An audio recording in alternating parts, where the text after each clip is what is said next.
En 2007, la carrosserie du W204 s'est vue confier la mission d'effacer les résidus laissés par son prédécesseur. Le fabricant a effectivement réussi à éliminer de nombreux défauts. Mais la ligne de front de cette voiture est si longue qu'il est impossible de tout couvrir. La W204 est rapidement devenue populaire, aidée par son apparence sérieuse et ses excellentes caractéristiques de conduite.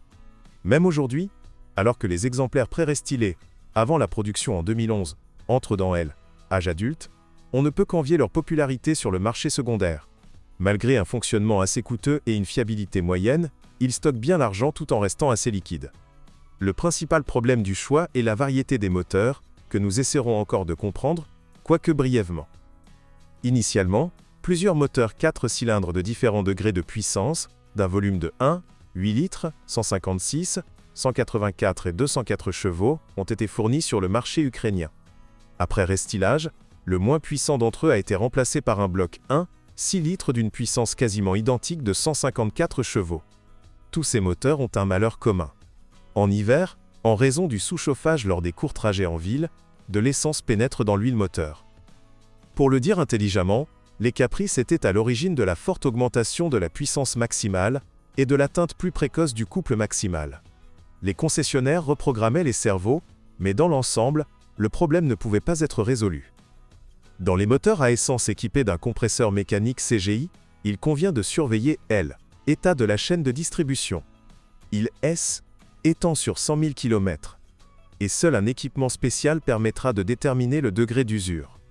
Après 2009, le compresseur a été remplacé par un turbocompresseur et le problème de chaîne a disparu.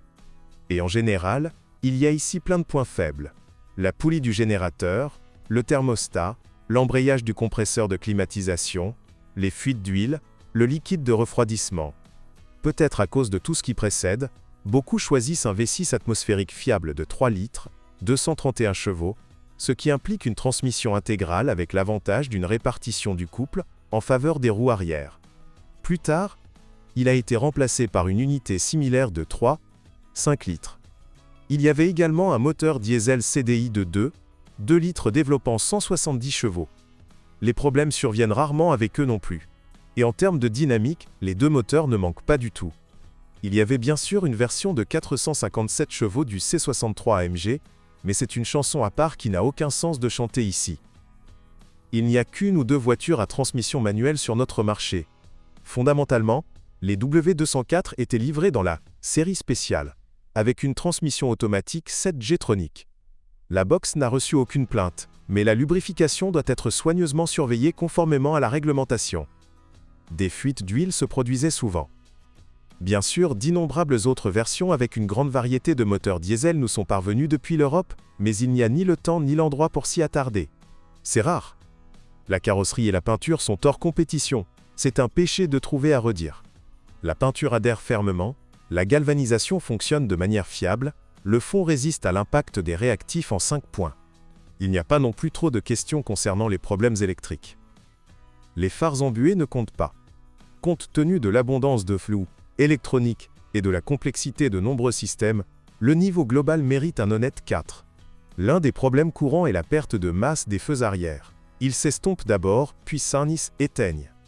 Mais la suspension peut être une vraie galère. Le problème le plus urgent concerne les roulements de roues avant. Selon la réglementation, ils doivent être constamment réglementés, ce qui semble fou. Les blocs silencieux des leviers avant tombent souvent en panne. Ils font office de consommables. D'ailleurs, d'en bas, vous pouvez vous passer d'un équipement de diagnostic complexe. Et vous pouvez entendre le volant cogner ou craquer lorsque vous le déplacez dans des positions extrêmes. Et pourtant, après avoir examiné la voiture dans le bon service avant de l'acheter, et privilégiant la version pas la plus économique, mais fiable avec un moteur 3.0 ou 3.5, vous serez probablement satisfait. La voiture possède sans aucun doute une certaine magie et une réserve d'une sorte de qualité familiale, invincible au fil des années.